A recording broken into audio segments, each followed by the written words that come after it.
ማህደረ ዜና የኢትዮጵያ መንግስትና የትግራይ ኃይላት ሰሜን ኢትዮጵያ ውስጥ መጋጨታቸው በዚያ ሰሞን ሲዘገብ ህዝብ መጓጓዣ አጥቶ ማምለጫ ፍለጋ ሲራወጥ ከወደ ጅጅጋ የሰላም የጥብቅ ወዳጅነት የአንድነት ቃላት ሲንቆረቆሩ ሰማን። የኢትዮጵያ፣ የሶማሊያ፣ የጅቡቲ መሪዎችና የኬንያ ሹማምንት ጅጅጋ ላይ ያንቆረቆሩት በጎ ተስፋ እንዴትነት አስገምግሞ ሳያበቃም ከአዲስ አበባ በተለይ በህወሓትና በአስመራ ገዢዎች ላይ ያነጣጠረ የቃላት ወጀቦ ይንዠቀዠቁ ያዙ።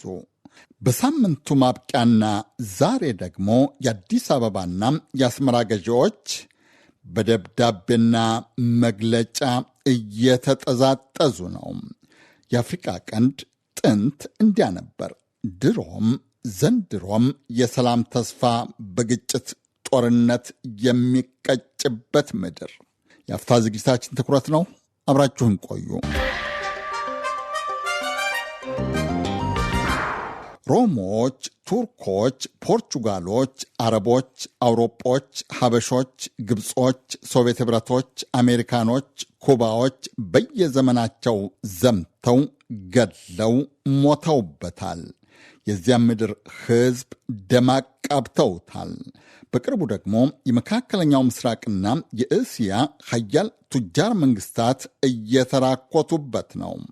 የጎቲንገን ዩኒቨርሲቲ ባልደረባ ዶክተር ማርኩስ ፊርግል ሆነ እንደሚሉት የአፍሪቃ ቀንድ የአዲስ ቅርምት ማዕከል እየሆነ ነው።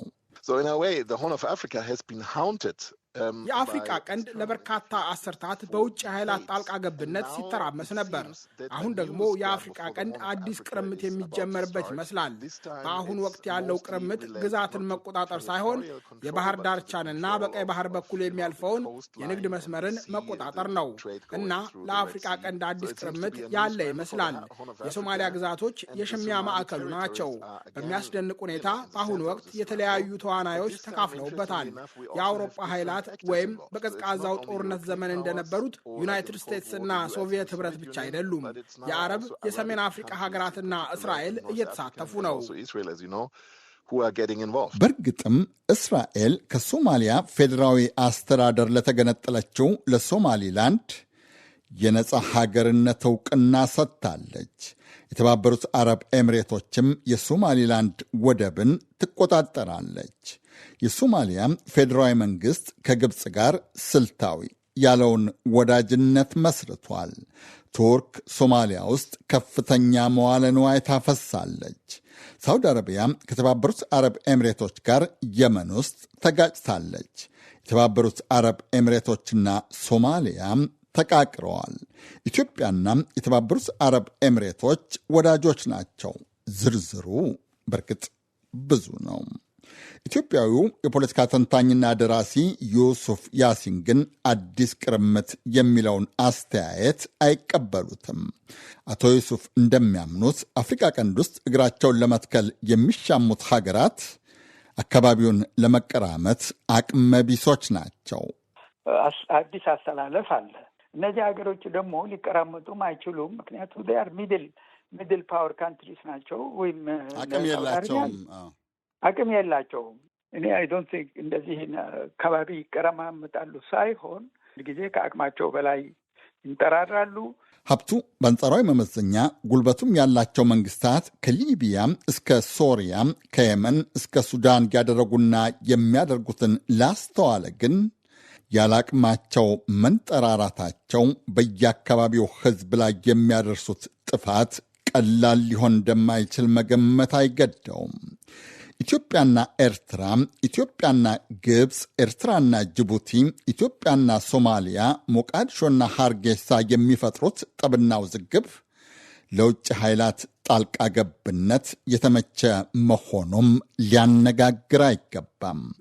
የቀድሞው የሱዳን የካቢኔ ጉዳይ ሚኒስትር ካሊድ ኡመር በቅርቡ የሱዳንን አብነት ጠቅሰው እንዳሉት የትም ሀገር ጦርነትና ግጭት ካለ የውጭ ኃይላትን መጋበዙ አይቀርም።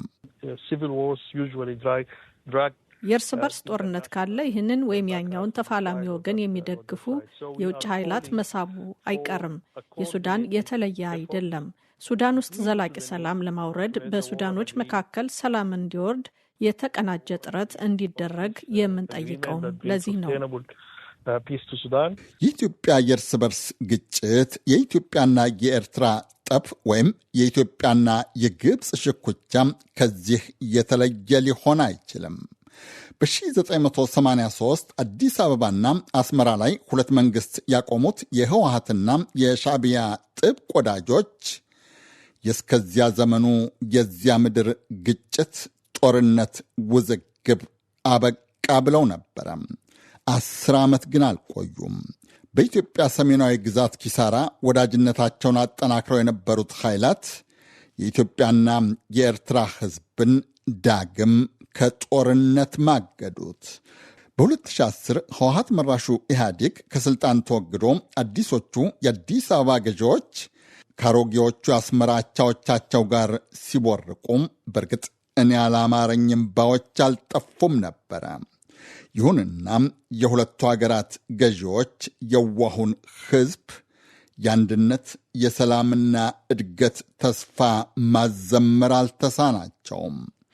ሰላም፣ ልማት፣ እድገት ግን ለዚያ ህዝብና ምድር እርም መስሎ የትግራይ የአማራና የአፋር ክልሎች ህዝብ በሌላ ጦርነት ይጠበሱ፣ ይቆስሉ፣ በስደት መፈናቀል ይታመሱ ገቡ። ታሪክም ራሱን ደገመ። 2015 ላይ ከወደ ፕሪቶሪያ የሰላም ስምምነት ቀጭን ንፋስ ሽው ብላ ነበረ። ገቢር የሆነው ሐቅ ግን ተስማሚዎች የኃይል አሰላለፋቸውን ለዋውጠው ዛሬም ለጦርነት መዘጋጀት፣ መዛዛት፣ መሻኮታቸው ነው። የአዲስ አበባና የአማራ፣ የአዲስ አበባና የአስመራ ወዳጆች በጠብ የሚፈላለጉ ጠላቶች ሲሆኑ የመቀሌና የአስመራ ጠላቶች ጽምዶ ባሉት ቅንጅት ተወዳጅተው ለሌላ እልቂት እየደገሱ ነው። አሁን የትግራይ ተወላጆች በአራይ ልማኖስ፣ አዲ አዶም ይስቡ ይላሉ። የተውሶ ተጣማጅ በሬዎች ማረሻውን ወደየቤታቸው ይስቡታል እንደማለት ነው። ይህ ሐቅ መስሎ የአዲስ አበባ ገዢዎች እንደሚሉት የአስመራና የመቀሌ ገዢዎች የመሰረቱት ጽምዶ ፋኖም ጋር ደርሷል። ታዛቢዎች እንደሚሉት ደግሞ የአስመራ መቀሌ ፋኖ ኃይላትን ለማስተባበር የካይሮ ገዢዎችም አልተኙም።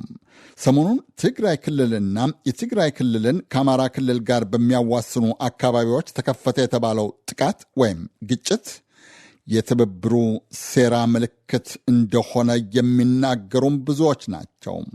ይሁንና አዲሱ ጥቃት ወይም ግጭት እንዳይባባስ የአፍሪቃ ህብረትን ጨምሮ የተለያዩ ወገኖች ጥሪ በሚያደርጉበት መሃል የኢትዮጵያ ጠቅላይ ሚኒስትር አብይ አህመድ ጅጅጋ ላይ የሶማሊያና የጅቡቲን መሪዎች ሰብስበው ስለ ሰላም፣ ወዳጅነትና አንድነት ተናግረው ተስፋ ሰጥተውም ነበረ። ልማት ሰላም የሚያሰባስብ ስለሆነ ሰላማችን ከቀጠለ ከዚህ ቀጠና በላይ ብዙዎች ለመሰብሰብ የሚያስችል እድል ስለሚፈጥር ስለተፈጠረው ሰላምና ልማት የክልሉን አመራር እያደነኩ ስለመጡ እንግዶቻችን ደግሞ እንኳን በደህና ወደ ሀገራችሁ መጣችሁ ማለት እፈልጋለሁ። ሶማሌ ክልል ውስጥ ሸበሌ የተባለው ትልቅ የመዝናኛ ስፍራ በሦስቱ መሪዎች የተመረቀው አንጋፋው የክልሉ ተቃዋሚ ፓርቲና የቀድሞ አማጺ ቡድን የኦጋዴን ብሔራዊ ነጻነት ግንባር ኦብነግ ከሌሎች ሁለት የአካባቢው ተቃዋሚ ፓርቲዎች ጋር ሆኖ የትዕግስቱ ዘመን አበቃ ባለ በሁለተኛ ሳምንቱ መሆኑ ነው። ኢትዮጵያም ከሶማሊላንድ ወደብ ለመኮናተር የመግባቢያ ሰነድ ከተፈራረመች በኋላ ከሶማሊያ ጋር ስልታዊ ወዳጅነት ያለችውን ትብብር የመሠረተችው ግብፅ የጅቡቲን የወደብና የባህር ዳርቻን ለማበልጸግ ከኡመር ጌሌ መንግሥት ጋር የተለያዩ ስምምነቶችን በተፈራረመች በወሩ ግድምም ነው። አቶ ዩሱፍ ያሲን እንደሚሉት ግን የኢትዮጵያ፣ የጅቡቲ፣ የሶማሊያ መሪዎችና የኬንያ የስለላ መስሪያ ቤት የበላይ ኃላፊ ጅጅጋን መጎብኘታቸው ወይም የሸበሌ ፕሮጀክትን መመረቃቸው ከፎቶ ትርኢት በላይ ብዙም ፋይዳ ያለው አይመስልም። መንግስታት በራሳቸው ብሔራዊ ጥቅም ነው በሚሉት ዙሪያ ከሌላው ጋር የሚተባበሩበት ሂደት ይፈጥራሉ፣ ድርጅት ይፈጥራሉ፣ ስብስብ ይፈጥራሉ፣ ይተባበራሉ። አንዳንዱ ደግሞ እንዲሁ ሌሎቹን ለማስፈራራት የምትጠራው ለፎቶ ሾው የምትጠራቸው ምናልባት የጅጅጋው ከዚህ የመጨረሻ ውስጥ ሊደመር የሚችል ፎቶ ይመስለኛል። ምክንያቱም እዛ የተሰበሰቡት ሰዎች ይህን በዚህ ተስማምተን የሚል ነገር ያለበት አይመስልም። የጅጅጋው ድግስ ለፎቶም ሆነ ለአንድነት በተደረገ በአራተኛው ቀን የኢትዮጵያ የሕዝብ ተወካዮች ምክር ቤት አዲስ አበባ ላይ ጉባኤ ተቀምጦ ነበረ። ነገ ሳምንቱ ጠቅላይ ሚኒስትር አብይ አህመድ ከምክር ቤት አባላት በተለይ የቀይ ባህርን ጉዳይ በተመለከተ ለቀረበላቸው ጥያቄ የሰጡት መልስና ማብራሪያ ደግሞ የጅጅጋውን የአንድነት መንፈስ የሚያጠናክር አልመሰለም።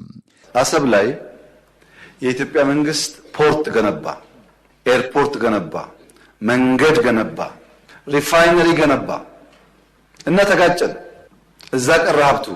ስንታረቅ ኤርትራውያን ከ20 ዓመት በኋላ መጥተው በኢትዮጵያ ፍርድ ቤት ቆመው ቤቴን መልሱልኝ፣ መሬቴን መልሱልኝ ወሰዱ። ለምን? ታረቅና። በግለሰብ መጥተው ያኔ የተባበሩ ኤርትራውያን ቦታቸውን ንብረታቸውን ወሰዱ።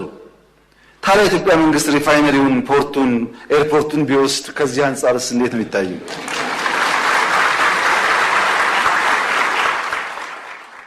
በሳምንቱ ማብቂያ የኢትዮጵያ ውጭ ጉዳይ ሚኒስትር ጌዲዮን ጢሞቴዎስ ለኤርትራዎቻቸው ለኡስማን ሳሌሕ በጻፉት ደብዳቤ ደግሞ የኤርትራ ጦር በኃይል የያዘውን የኢትዮጵያ ግዛት ለቆ እንዲወጣ ያሳስባል።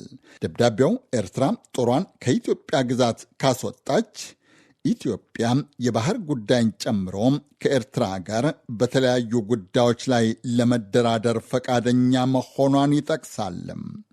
አቶ ዩሱፍ ያሲን እንደሚሉት የኢትዮጵያ ውጭ ጉዳይ ሚኒስትር መልእክት ወቀሳን ከድርድር የቀየጠ በመሆኑ ከሁለት አንዱን የሚለየው በእርግጥ ጊዜ ነው። ከመሬታችን ውጡ፣ ካልወጣችሁ ደግሞ የሚል አለ። በሌላ በኩል ደግሞ ከወጣችሁ ግን ስለ ባህሩም ስለምናምን እንነጋገራለን ነው። ምን ማለት ነው ይሄ? ከትናንትና ጀምሮ ግማሹ ይሄ ድሮም የተባለ ኮንፊውዥን ነው። የአብይ ኢሉዥን ብለህ ልታልፈው ትችላለህ። ወይም ደግሞ ይሄ ነገር ሲሪየስ ነው እንዳው ጦርነት ሊያስነሳ ብለህ እንትን ትላለህ። ወይም ደግሞ ልንገዳደል ነው ብሎ ለፈረንጆቹ አስታርቁን መልእክትም ሊሆን ይችላል። ይህ ሁሉ ያለበት ነገር ነው። የኤርትራ ማስታወቂያ ሚኒስትር የማነ ገብረአብ ዛሬ በኤክስ በሰጡት መልስ ግን መንግስታቸው የኢትዮጵያን ጥያቄ እንደማይቀበለው አስታውቀዋል። አቶ የማነ የኢትዮጵያ ውጭ ጉዳይ ሚኒስትር በደብዳቤያቸው የጠቀሱትን ሐሳብ ግልጽ ውሸትና የፈጠራ ወቀሳ በማለት አጣጥለው ነቅፈውታል። አጠቃላይ መልእክቱንም ባለፉት 2 ዓመታት በኤርትራ ላይ ይደረጋል ያሉት የጠብ ጫሪነት ዘመቻ አካል በማለት ኢትዮጵያን መልሰው ወቅሰዋል። ነጋሽ መሐመድ ነኝ። ቸር ያሰማን።